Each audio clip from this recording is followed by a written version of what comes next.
Buenos días. ¿Cómo estáis? ¿Qué tal estamos? Bien, buenos y fríos días hoy, ¿verdad? Pues seguimos pasando por el libro de Daniel, que tantas enseñanzas tiene para nosotros. Y hoy me gustaría que pudiéramos abrir nuestras Biblias por el capítulo 3 del libro de Daniel. Daniel 3.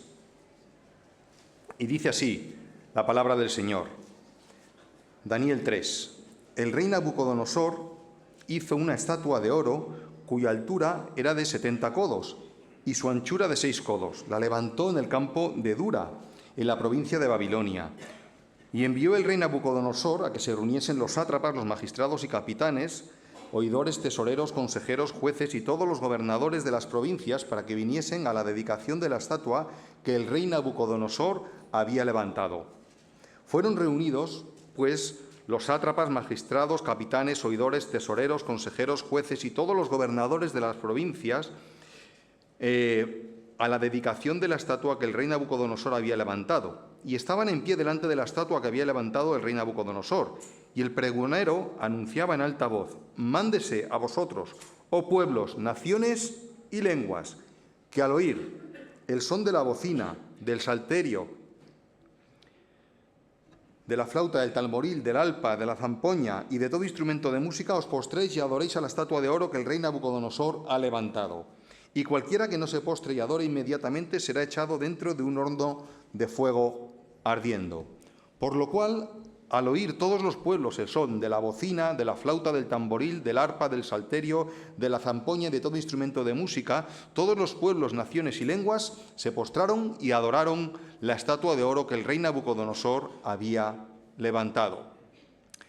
Por esto, en aquel tiempo, algunos varones caldeos vinieron y acusaron maliciosamente a los judíos.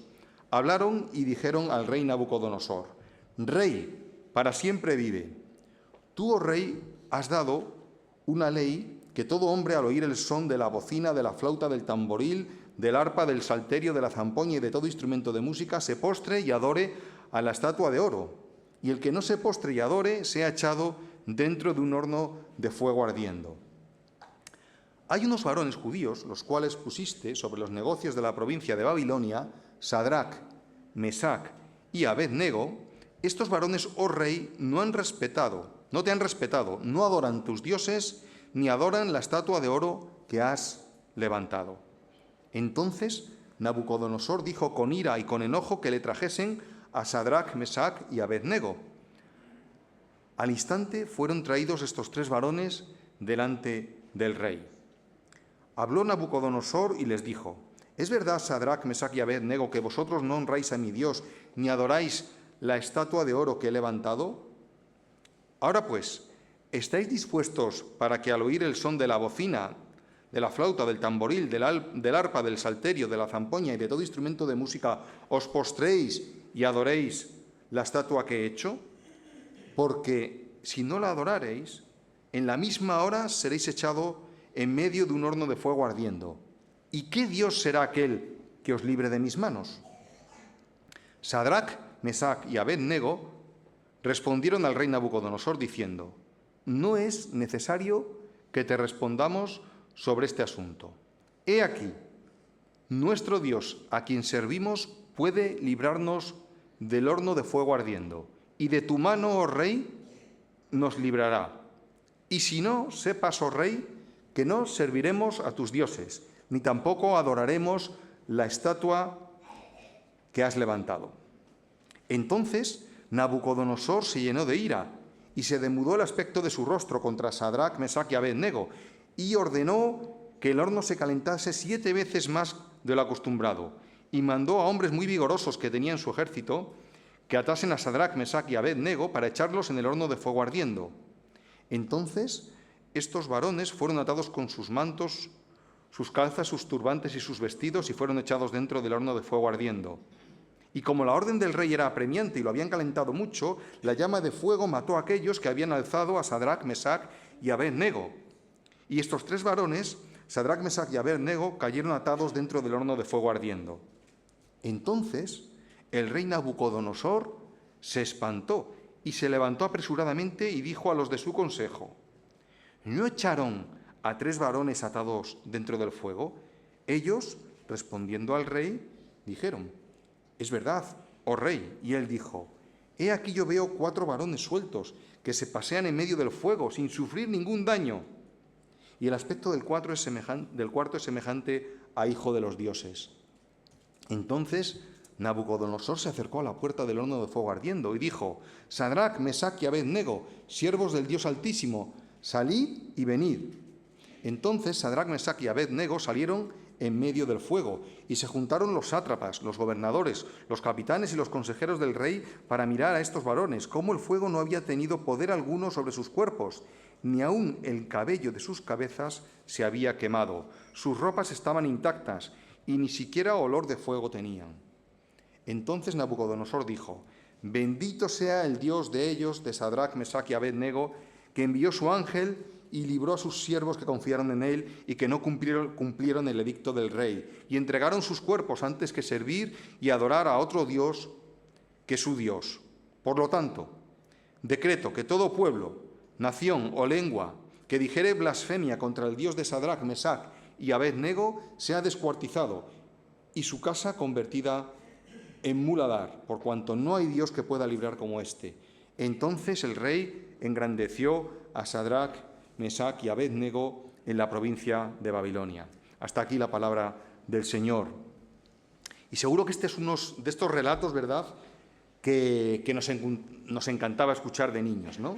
A mí me encantaba en la escuela dominical, porque es que es un relato que acaba con un final feliz, ¿no?, para los siervos de Dios.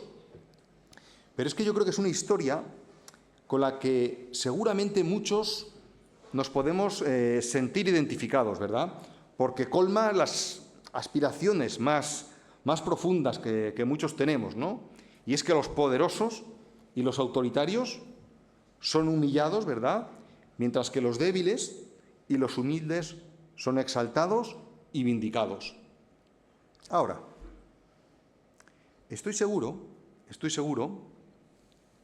de que la historia la veríamos con otros ojos si tú y yo hubiéramos estado en el lugar de alguno de estos 3, Sadrac, Mesac o Abed-Nego. Resulta sencillo, cómodo, observar el relato desde la distancia, como un mero observador, pero sería terrible vivirlo en primera persona. Ahora, tal vez lo que aquí vemos, tal vez esta Babilonia no se encuentre tan alejada de cada uno de nosotros. Me explico. Siempre hemos vivido en un sistema mundano que es autoritario y que ha estado desde siempre, a lo largo de la historia de la humanidad, alejado de Dios, y no solo alejado de Dios, contra Dios y el pueblo de Dios. Y esto ha sido así desde la caída. Y Babilonia, el mundo de Babilonia, nuestro mundo, tampoco es muy distinto a aquel. Ha cambiado la cultura, han cambiado las formas, pero el fondo sigue siendo el mismo. Y Babilonia puede exigir un alto precio a quienes rechazan sus reglas. Babilonia es tolerante con todos, salvo con quienes se niegan a claudicar entregándole sus conciencias. Babilonia es sinónimo de una pseudo-tolerancia que es intolerante porque no tolera a quienes no se someten a ella y no le venden sus almas. Así que, queridos, bienvenidos hoy al mundo de Babilonia. Y la pregunta que tengo es: ¿cómo permanecer fiel al Señor en esta Babilonia y sobrevivir o no sobrevivir en el intento? Vamos a volver al relato. Mirad la estatua, tremenda estatua. Si traducimos los codos a metros, aquello tenía aproximadamente 27 metros de altura y 3 metros de anchura.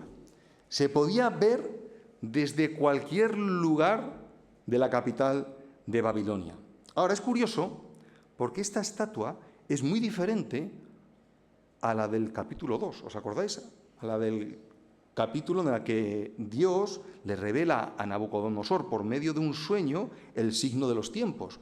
La estatua que tenemos en el capítulo 2, recordad, tenía una cabeza de oro que representaba el imperio babilónico, después tenía extremidades, tronco y extremidades de otros materiales que representaban los sucesivos imperios que le sucederían al imperio babilónico y que no iban a ser tan poderosos seguramente como el imperio babilónico, pero finalmente había una roca cortada, decía, no con mano, ¿no?, que convertía en polvo todos aquellos imperios, todos aquellos reinos terrenales y que representaba el gobierno de Dios sobre todos los reinos, sobre todos los reinos temporales de este mundo. ¿Y qué debió, después de que Nabucodonosor recibe la revelación y que Daniel le interpreta el sueño, qué entendió Nabucodonosor, qué entendería para que a continuación lo que haga es levantar una estatua toda de oro? Toda de oro.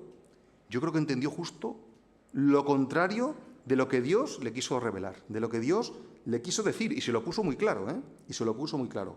Porque ahora la estatua era todo de oro, absolutamente todo de oro, desde la cabeza a los pies. Y con esa estatua Nabucodonosor estaba desafiando el gobierno y los reinos de este mundo. Pero no solamente eso, sino también estaba desafiando el reino de Dios y el gobierno de Dios sobre el gobierno de los mundos. Para Nabucodonosor no hay más imperio que Babilonia y no hay más grandeza que la majestad imperial, es decir, él mismo. Y justo es lo que estaba representando aquella estatua de oro.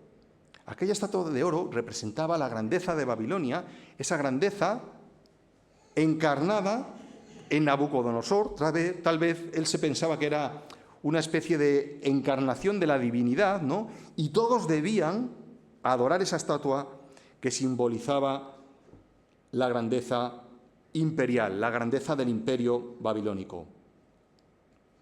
La adoración y la sumisión a la estatua garantizaban la unidad del imperio y la perdurabilidad del imperio babilónico. Y aquí comienza el festival, aquí comienza el circo.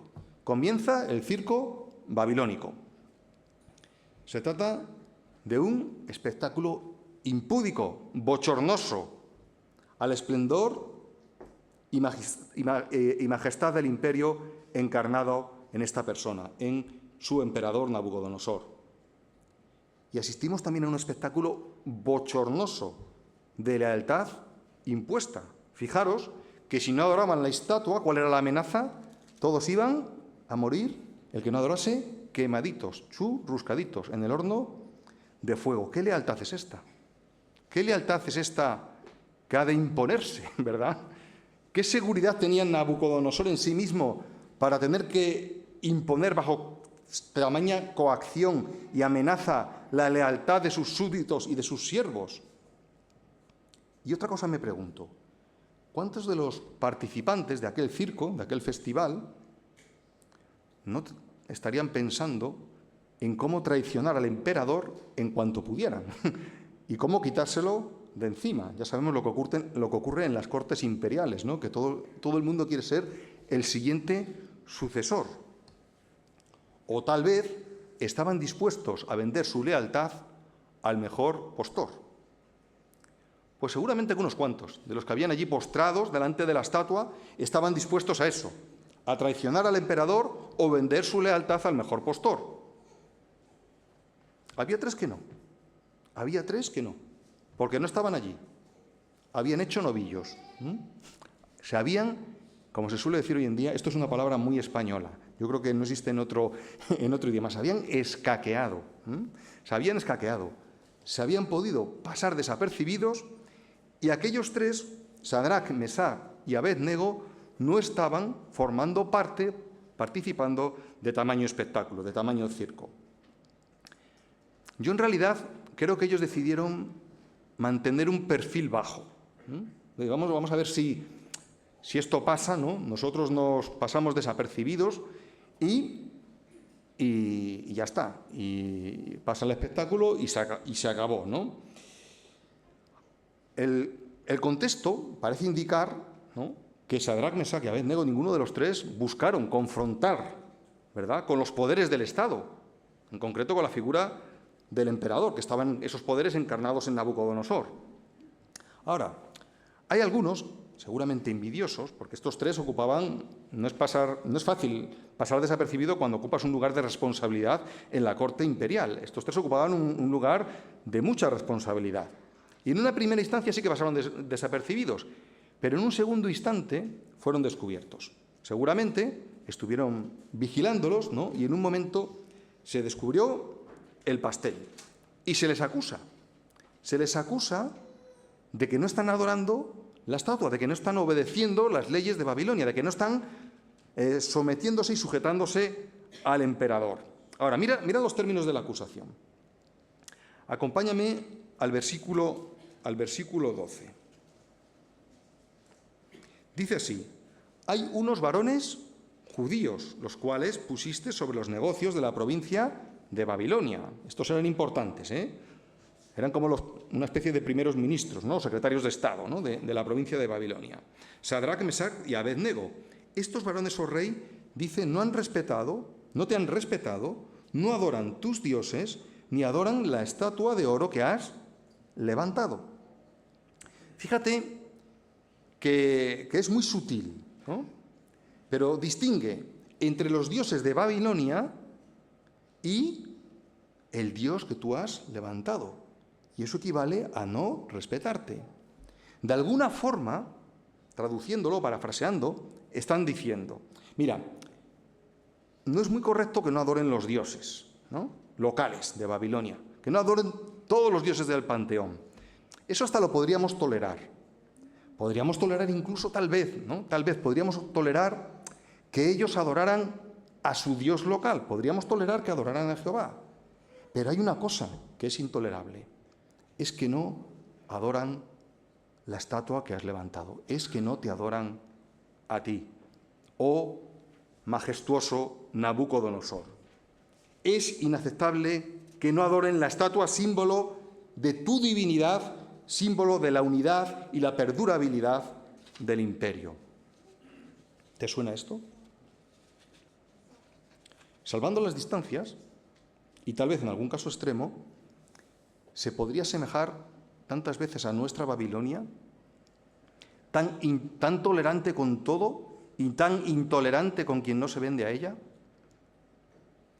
Y cuando esto ocurre, Babilonia siempre tratará de imponerse utilizando la coacción. Ahora, vamos a pensarlo desde la óptica de Nabucodonosor. Esta es la situación. Vamos a pensar cómo estaría pensando Nabucodonosor. Es complicado, ¿no?, pero vamos a tratar de hacer este ejercicio. Claro, Nabucodonosor había conquistado todos los pueblos de las tierras. Había derrotado a todos aquellos pueblos y los había sojuzgado bajo su poder. Así que, por consiguiente, había sido capaz de derrotar a todos sus dioses locales, incluido el dios local de los judíos, incluido Yahvé. Así que, desde la perspectiva de Nabucodonosor, él era superior a cualquiera de esos dioses. Estoy hablando desde su perspectiva. Él se consideraba superior a todos esos dioses. De ahí que interpele a los judíos, a estos tres, de la siguiente manera. Dice, vamos a ver, os voy a dar una oportunidad, ¿no? Tenéis una oportunidad para retractaros. Adorad y no pasa nada. Pero si no lo hacéis, seréis echado al horno de fuego ardiente. Dice así, versículo 15, en la segunda parte, porque si no la adorareis, en la misma hora seréis echado en medio de un horno de fuego ardiendo. ¿Y qué Dios será aquel que os libre de mis manos? Dicho de otra forma, ¿qué Dios hay más poderoso que yo? Si yo he derrotado a todos los dioses de la tierra y todos los pueblos están sometidos bajo mis pies, ¿quién puede ser ese Dios? Esta es la evidencia del autoritarismo más intolerante que hay. La encrucijada es clara para los tres amigos y para Nabucodonosor también.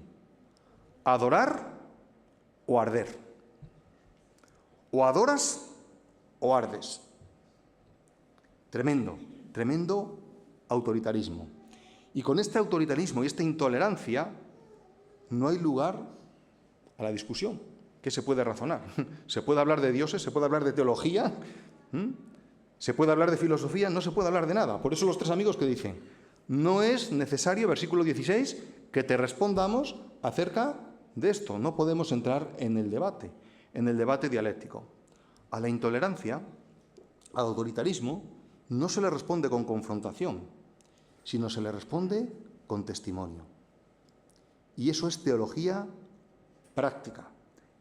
La teología práctica que nos lleva a testificar del Señor mediante los hechos, sin hablar, sin las palabras, pero sí mediante las acciones. Y los siguientes dos versículos, yo creo que es uno de los manuales de teología práctica más tremendos del Antiguo Testamento.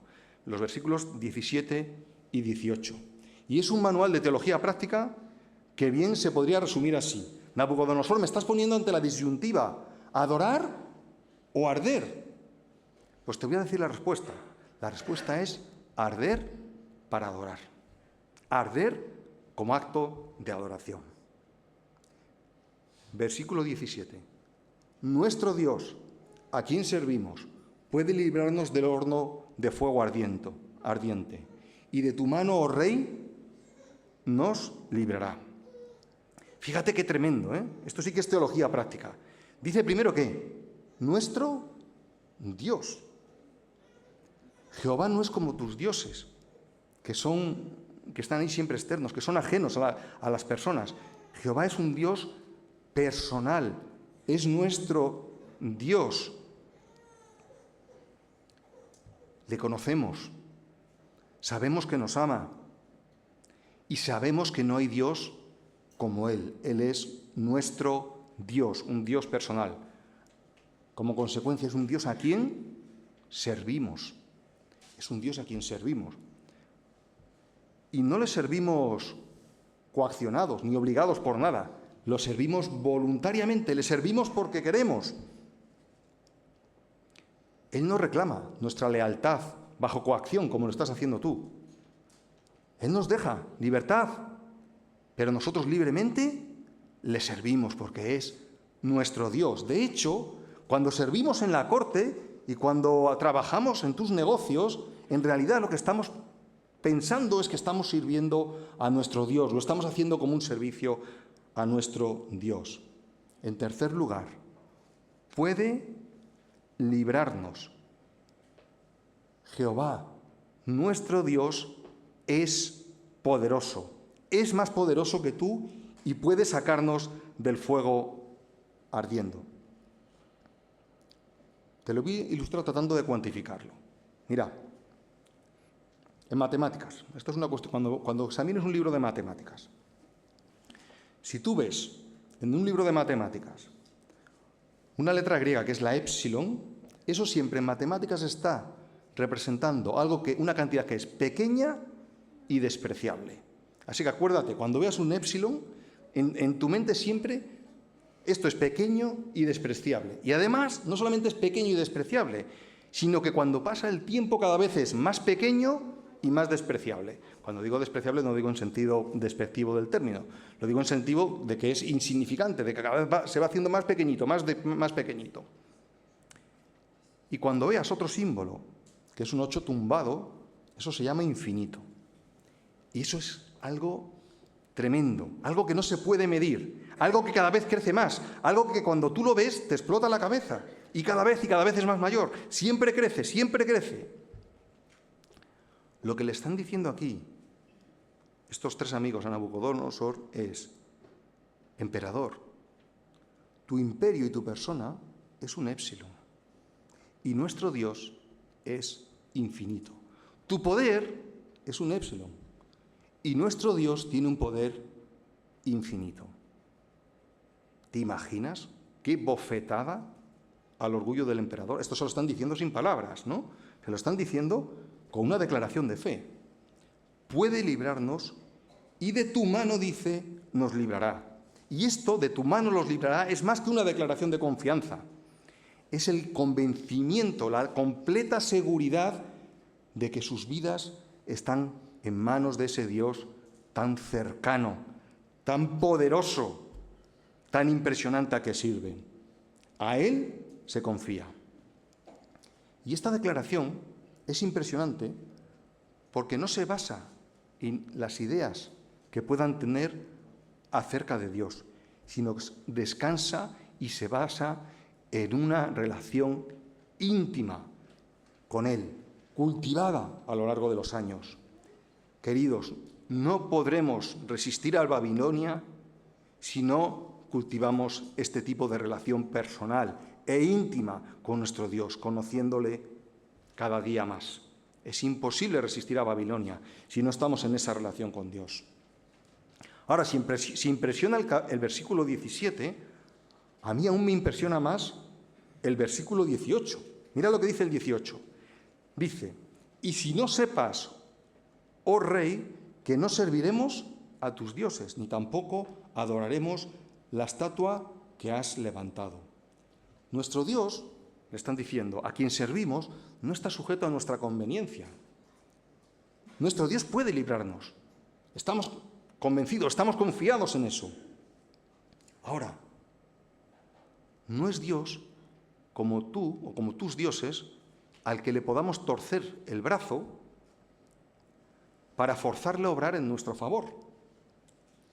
Por eso aceptamos su soberana voluntad y por eso aceptaremos arder para adorarle, aun cuando esto suponga sufrimiento. ¿Qué teología más práctica de la soberanía de Dios? Nuestras vidas están en sus manos. Una teología que se traduce en obediencia. Arderemos para adorar a nuestro Dios. Ahora, esta historia tuvo un final feliz, ¿verdad? Esta historia tuvo un final de los que nos gusta. Sin embargo, la Biblia enseña que a veces las historias no terminan así. Y de hecho, normalmente terminan con un final que no es tan feliz desde el punto de vista humano. Mira, la Biblia enseña que Dios libera a sus siervos de dos maneras. O bien los libra de la muerte física, como hemos estado viendo, como es este el caso, o bien rescata a los suyos con la muerte para automáticamente tomarlos y llevarlos a su presencia. Y eso también es una gran liberación. Hubiera ocurrido lo que hubiera ocurrido, Dios está liberando a sus siervos del poder imperial. Y esto ocurre. Dios libró y sacó a Pedro de la cárcel, ¿os acordáis? Pero poquito antes, Jacobo había sido ejecutado por Herodes. Hechos 12. Dios guardó al profeta Jeremías por años, de morir. Lo pasó canutas, ¿no? Pero lo libró de la muerte, ¿no? Finalmente el profeta Jeremías murió pues de forma natural, ¿no? Como todos nos vamos a morir. Sin embargo, no ocurrió lo mismo con Urías, con el profeta Urías, que aun cuando buscó refugio en Egipto, murió a manos del rey Joacim. Esa historia está en Jeremías 26. La Biblia nos habla de hombres y mujeres de fe que a veces son librados de la muerte y otras veces son librados con la muerte para ser llevados a la presencia del mismo Señor. ¿Qué idea tenemos de la muerte física? A ninguno nos gusta. A esta sociedad no le gusta la muerte. Pero para el creyente la muerte física no es el final de la historia. Es el principio de la mejor historia, que es estar en la misma presencia del Señor. Mira, Hebreos recoge también la experiencia de fe de muchos que caminaron con Dios. Acompáñame, Hebreos 11, en el versículo 33. Leemos así. Dice de algunos que por fe que conquistaron reinos, hicieron justicia, alcanzaron promesas, taparon bocas de leones, apagaron fuegos impetuosos, evitaron filo de espada, sacaron fuerzas de debilidad, se hicieron fuertes en batallas, pusieron en fuga ejércitos extranjeros, las mujeres recibieron sus muertos mediante resurrección, Hebreos 33 al 35. Y esta experiencia se parece mucho, ¿no?, al puede librarnos de Daniel y de tu mano, rey, nos librará. Pero si sigues leyendo en el mismo versículo 35, ¿qué dice a continuación? Mas otros, está el contraste, mas otros fueron atormentados, no aceptando el rescate. No sé si el autor de Hebreos estaría aquí pensando, ¿no?, en la historia de Daniel 3. A fin de obtener mejor resurrección. Otros experimentaron vituperios y azotes. Y además de esto, sufrieron prisiones y cárceles. Fueron apedreados, aserrados, puestos a prueba, muertos a filo de espada. Anduvieron de acá para allá, cubiertos de pieles de ovejas y de cabras, pobres, angustiados, maltratados. Y esto se parece más, seguramente, y si no, a la segunda parte de Daniel, al versículo 18. Y si no sepas, oh rey, que no serviremos a tus dioses ni adoraremos la estatua que has levantado. Ahora, si tú sigues leyendo en Hebreos y vienes al versículo 39 del mismo capítulo 11, que dice, ¿qué afirma de todos ellos? Dice, todos ellos alcanzaron ¿qué? Buen testimonio. Un testimonio aprobado por Dios. Tanto los que fueron librados en ese momento, ¿no?, salvaron el pellejo en ese momento, como los que no. Todos ellos tuvieron un buen testimonio delante de Dios.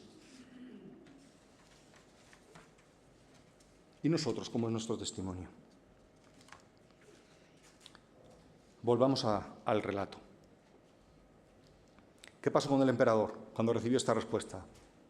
Babilonia no acepta un no por respuesta. Eso es lo que vemos aquí. Babilonia no acepta un no por respuesta. El emperador se llenó de ira, mandó calentar el horno 7 veces más de lo habitual. Terrible fue aquello. Y ordenó echarlos al fuego.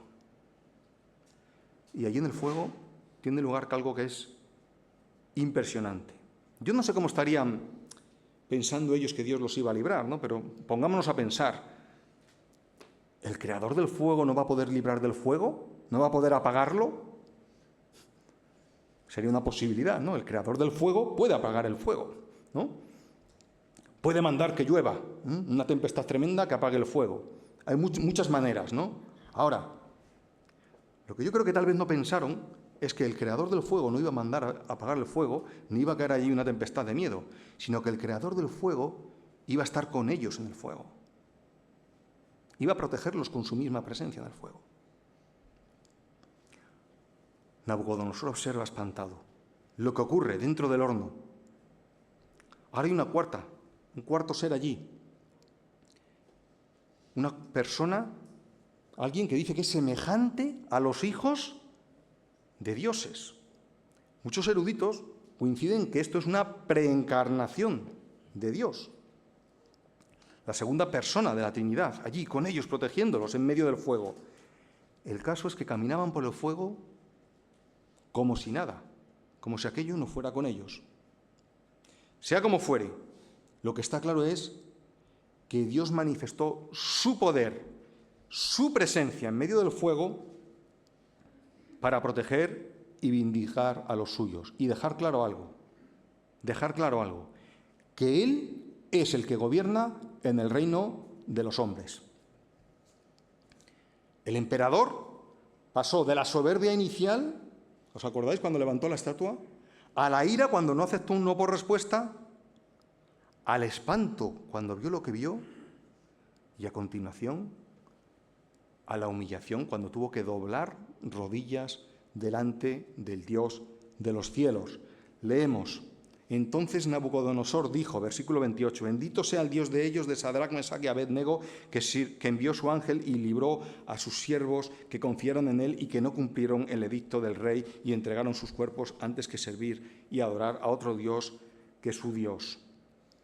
Yo no sé cuánto entendió, ¿no?, de quién es Dios, cuánto entendió Nabucodonosor acerca de quién es Dios, ¿no? Lo que pasa que lo que sí que es cierto que si tú lees el nuevo decreto imperial, pues es muy similar al primero, ¿no?, al que vemos en el versículo 6. El nuevo decreto que dice que todo el que no adore a este Dios, ahora su casa la vamos a convertir en un muladar, ¿no?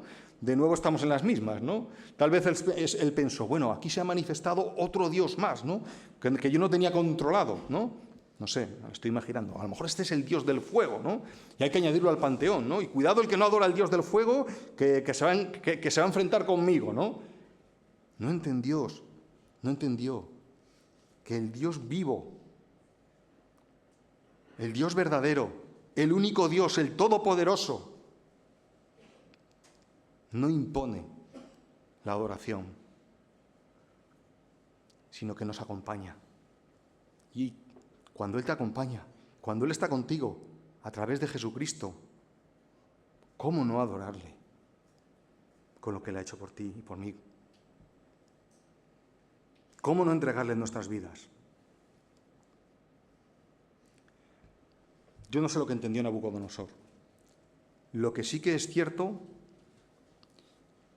lo que experimentaron estos tres hombres, que en medio de la prueba experimentaron la cercanía del único Dios, del Dios vivo. Constataron que el poder del emperador, acuérdate, es un pequeño y despreciable épsilon. Y que el poder de Dios es infinito. Es el poder del todopoderoso creador del universo.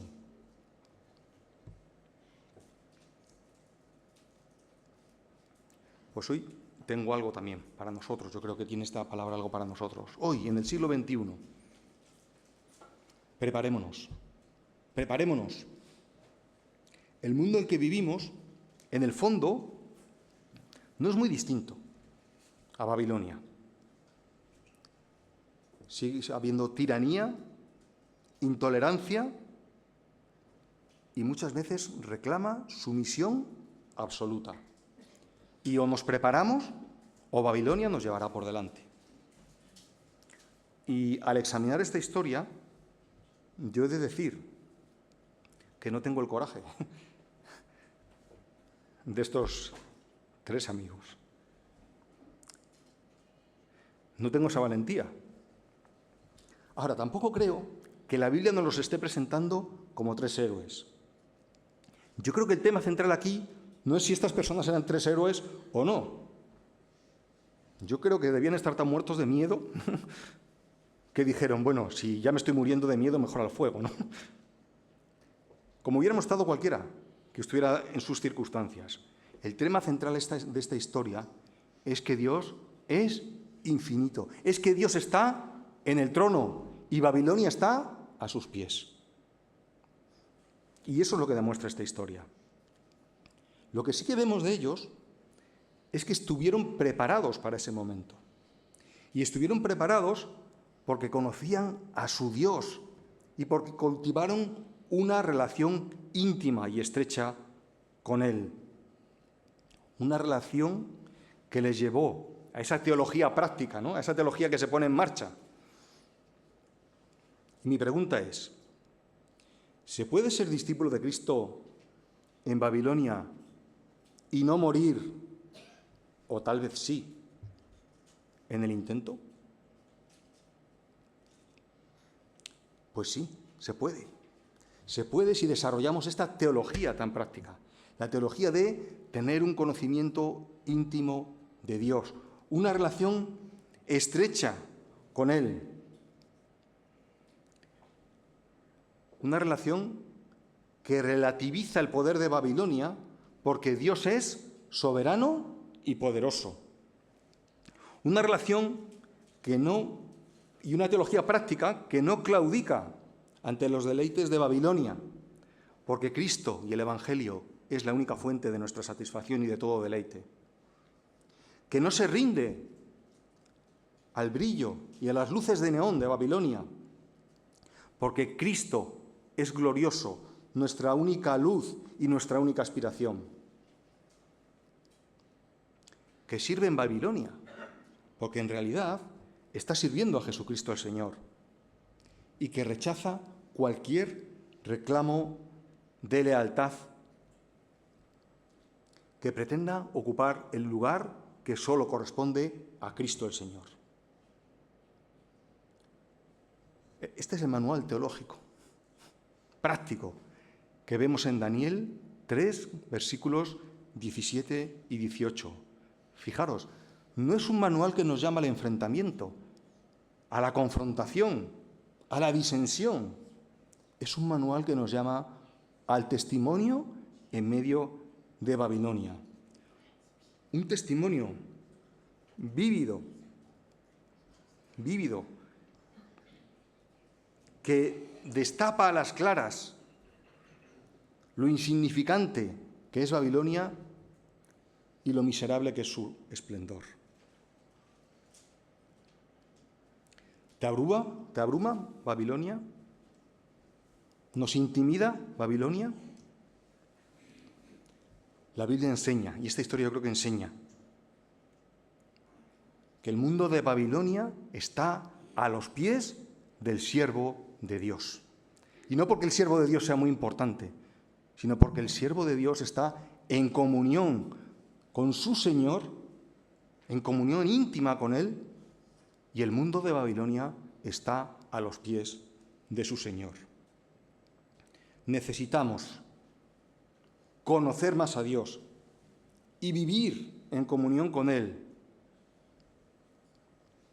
pasando tiempo en su palabra, conociéndole más, disfrutando más de su presencia, afirmándonos más en las verdades del Evangelio. Y tal vez aquí y hoy nuestras vidas no peligran, ¿no?, en una manera como la que hemos leído. Pero a lo mejor, no sé, puedan venir tiempos en que sí, para los que hay que estar preparados. O a lo mejor hoy ya puedes perder un trabajo por ser fiel a Dios, perder una promoción laboral por ser fiel a Dios, perder la aceptación de otros por ser fiel a Dios, influencia, o tal vez nos pongan en un brete en el que corramos el riesgo de sufrir mucho por hacer lo correcto delante de Dios. Y si hoy, yo no sé cuál es la situación de quienes estáis aquí, pero si hoy estás ante el horno de fuego, o estás ante la prueba de fuego, o estás pasando por ella, quiero decirte algo. Dios está también contigo. Y Babilonia está a los pies del Señor. Y quiero dejarte 3 promesas que Dios tiene en su palabra, una de las cuales ya le hemos cantado, hoy la hemos cantado. Dice así, en 1 de Pedro 5, 10, 11, mas el Dios de toda gracia, que nos llamó a su gloria eterna en Jesucristo, después que hayáis padecido un poco de tiempo, Él mismo os perfeccionará, afirmará, fortalecerá y establecerá. A Él sea la gloria y el imperio por los siglos de los siglos. Y dice, 1 de Juan 2,17, esta segunda promesa, el mundo pasa y sus deseos, pero el que hace la voluntad del Señor, ¿cuál es la promesa? Permanece para siempre. Y finalmente leemos en Romanos 8, y voy a leer versículos puntuales. A los que aman a Dios, todas las cosas le ayudan a bien. ¿Quién nos va a separar del amor de Cristo? Ni lo alto, ni lo profundo, ni ninguna otra cosa creada nos podrá separar del amor de Cristo, del amor de Dios que es en Cristo Jesús, Señor nuestro. Tanto si vivimos como si morimos, Dios está contigo. Te ama y te guarda. Vamos a orar. Gracias, Señor, por tu palabra. Gracias, Señor, porque tú eres un Dios grande, poderoso, exceso, sublime. Y gracias porque eres un Dios bondadoso que guarda nuestras vidas, Señor. Ayúdanos, Señor, a fortalecernos en ti, Señor, y danos la gracia de cada día, Señor, crecer en una comunión íntima contigo. En el nombre de Jesús.